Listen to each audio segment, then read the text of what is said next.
Friends నమస్తే, good morning. ఎలా ఉన్నారు? బాగున్నారు? ఈరోజు వాతావరణం చల్లగా ఉందండి. గోంగూర చెట్టు మీద లాగిందండి మనసంతా. ఇదిగోండి చక్కగా గోంగూర మనం పెట్టుకున్న మొక్కలండి ఇవి. చక్కగా ఈ గోంగూర మొక్క శుభ్రంగా కోసుకొని చక్కగా నీట్గా దులిపేసుకొని చక్కగా కొద్ది ఆయిల్ వేసుకొని చక్కగా ఎండుమిరగాయలు కొంచెం చింతపండు వేసుకొని చక్కగా ఆంధ్ర ఆవకాయ పెట్టేసుకుందామండి ఈరోజు మనం.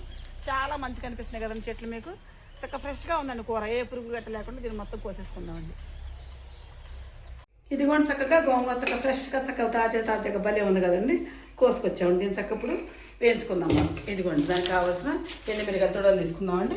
ఒక్క నిమ్మకాయ చింతపండు వేసుకుంటే పుల్లగా చట్నీ బాగుంది. పుల్ల గోంగూర కాదండి, వచ్చి మామూలు గోంగూరది. కొంచెం చింతపండు అయితే పులుపు వస్తుంది. ఇప్పుడు మనం దీన్ని వేయించుకొని అటు కూడా వేయించాక మిక్సీ పట్టుకుందాం. వర్షం వస్తుంది రోడ్లో ఉన్నారంటే. ఇదిగోండి చక్కగా ఎండుమిరగాయలు తొడలు తీసేసుకున్నామండి. కాస్త అంత జీలకర్రను కాస్త ధనియాలు కూడా వేసేసుకుందామండి. చక్కగా చిన్న మంట మీద వేగనిచ్చుకొని మిక్సీ పడదామండి దీన్ని.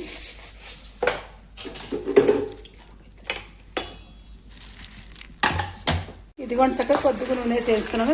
సన్న మంట మీద వేగుతూ ఉన్నాయని చక్కగా ఇంకొక నిమిషాలు దించేసుకోవచ్చండి, వేగిపోతాయి. ఇప్పుడు గోంగూర కూడా వేయించుకుందామండి. అదిగోండి ఒక పచ్చడి వేసి అనుకొని చక్కగా వేగిపోద్దండి. కానీ ఎక్కువ కనుకరుద్దు కానీ మనకి వేగేసరి కొంచెం గిన్నె అయిపోయింది. చక్కగా దీన్ని అడుగంటకుండా చక్కగా వేయించుకున్నాను. ఇదిగోండి అండి మిక్సీ పెట్టాక రోడ్డు చూస్తాం కదండి, చిట్లొత్త నాగేది అసలు అండి. దీని ఘాటుకి అసలు దగ్గు అసలు అమ్మో తీరిపోయిందండి. గోంగూర పాస ఇక్కడే కనిపించిందండి. ఇది చక్కగా మెత్తగా నలిగింది కదండి. చక్కగా ఇదిగోండి గోంగూర కూడా చక్కగా ఈ విధంగా వేసుకుంటున్నామండి. దీన్ని మెత్తగా గుజ్జులా మిక్సీ పట్టుకుని తాలింపు పెట్టేసుకుందామండి. ఇట్లా వేయించాలండి మొత్తాన్ని కూడా కూర అంతా. ఇదిగోండి చక్కగా కారపొడి పెట్టేసుకున్నా కదండి. ఇందులో చక్కగా ఎండుమిరపకాయలు, గల్లుప్పు, జీలకర్ర, వెల్లిపాయ, చక్కగా ధనియాలు అన్నీ వేసేసుకొని చక్కగా మంచిగా మెత్తగా పట్టుకున్నాను పొడి. ఇందులో చక్కగా ఈ గోంగూర కొద్ది చింతపండు కూడా వేసి చక్కగా పుల్ల ఉండటం కోసం చింతపండు కూడా వేసి కొంచెం నానబెట్టి కొంచెం దాన్ని కూడా మగ్గబెట్టానండి. గోంగూరతో పాటు మగ్గబెట్టి వేయించానండి. ఇదిగోండి ఈ మెత్తగా రెండు చక్కగా ఈ విధంగా మంచిగా పట్టేసుకున్నామండి. దీన్ని చక్కగా అంతా కలిసేటట్టు ఎండుమిరగాయలు, జీలకర్ర, వెల్లిపాయలు చక్కగా అన్నీ ఈ విధంగా కలిసేటట్టు ఇట్లా మంచిగా పిసికేసుకున్నాం అనుకోండి. మంచిగా ఈ కారపొడిని ఈ గోంగూర మనం మిక్సీ పెట్టి మొత్తం కూడా కలిసిపోద్దండి. అప్పుడు మంచిగా ఎక్కువ పిసకాలండి, పిస్తే జిగురు వస్తుంది. ఇది కూడా చక్కగా మెత్తగా అంతా కలిసేటట్టు ఈ విధంగా కలపాలండి. ఇట్లా పాడుగుది పైకి ఇట్లా రౌండ్ తిప్పుకుంటూ ఈ విధంగా చక్కగా మంచిగా కలిపేసాలి. ఇట్లా కలిపేసి ఒక 2-3 నిమిషాలు ఉంచిన తర్వాత చక్కగా మరింత ఆయిల్ వేసుకొని చక్కగా ఎండుమిరపకాయలను కరివేపాకు వేసుకొని చక్కగా తాలింపు పెట్టేసుకుంది. ఎల్లిపాయలు వేసాక వేస్తే కొంచెం వేసుకున్నాం. ఎక్కువ రోజులు ఉండదండి, ఇది ఊరకాయ కాదండి, చట్నీ అనమాట. అందరూ గోంగూర పిల్లలు ఇంట్లో మొత్తం అందరికి ఇష్టం. ఒక్క మా రెడ్డి గారు తప్ప అందరూ తింటారు పిల్లలంతా. మీకు జోక్ చెప్పమంటారా? మా పెద్ద బాబు గోంగూర చట్నీ చేసిన రోజు మా పాప ఏమ్మ గోంగూర చట్నీ వేసుకెళ్తారు, ఉల్లిపాయలు వేయమంటారు అంటే, అమ్మ తల్లి ఉల్లిపాయలు వేయమ్మా, అయిపోతుంది గోంగూర అనుకోరమ్మా, గోరంతా కనుక్కుంటారు అని చెప్పి వెటకారంగా నవ్వాడండి మా పెద్దడు.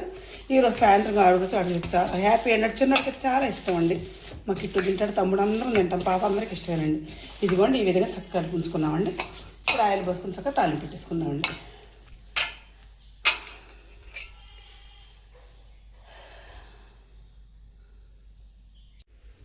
ఇదిగోండి చక్కగా ఎండుమిరగాయలు తీసుకున్నానండి, కొంచెం కరివేపాకు, నూనె అయితే కాగిందండి.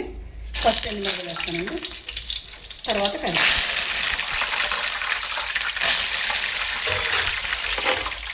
నూనె ఎంత ఎండికేస్తాను అనుకున్నానండి, నూనె తీసేస్తున్నాను.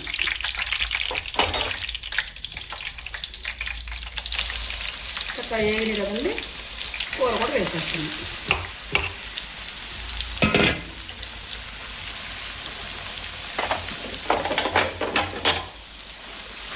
ఆయిల్ తక్కువగా పడతాం కదండి, కాకపోతే ఏంటంటే గోంగూర చట్నీలో కొంచెం ఆయిల్ పడద్దండి. ఎందుకంటారా, ఇది మనం తిప్పే కొద్దీ లాగేస్తాను చట్నీ. అదొకటిను ఇంట్లో ఇదిగో చూడండి, ఏంటి ఇవ్వండి ఎంత ఆయిల్ వేస్తుంది ఏంటో నాయన అనుకోకుండా. ఇది మనం ఎంత వేసినా గోంగూర చట్నీ పీల్చేస్తుందండి. ఇది చూసారా మనం వేసినట్టు ఎట్లా ఉంది, ఇప్పుడు ఎట్లా ఉంది చూడండి. ఇదిగోండి సాంతో చట్నీ మొత్తం లాగేసుకుందండి. లేదనుకోండి టేస్ట్ ఉంటుంది చట్నీ, కాకపోతే ఆయిల్ తక్కువ తినాలి. కానీ ఇదిగో చూసారా ఎలా లాగేసిందో. కొంచెం 2 రోజులు నిల్వ ఉండాలన్నా కొంచెం ఆయిల్ ఉండాలండి. ఎందుకంటే మాకు కొంచెం ఇంట్లో డ్రైవర్లు ఉన్నారండి ట్రాక్టర్కి బండికి. ఇక వాళ్ళ క్యారేజీలు కట్టకుండా మనకు చేతి కాకుంటుందని చెప్పి రోజు ఊరగాయ కాకుండా కొంచెం ఇది కూడా వేసుకోవచ్చు ఆలోచనతో.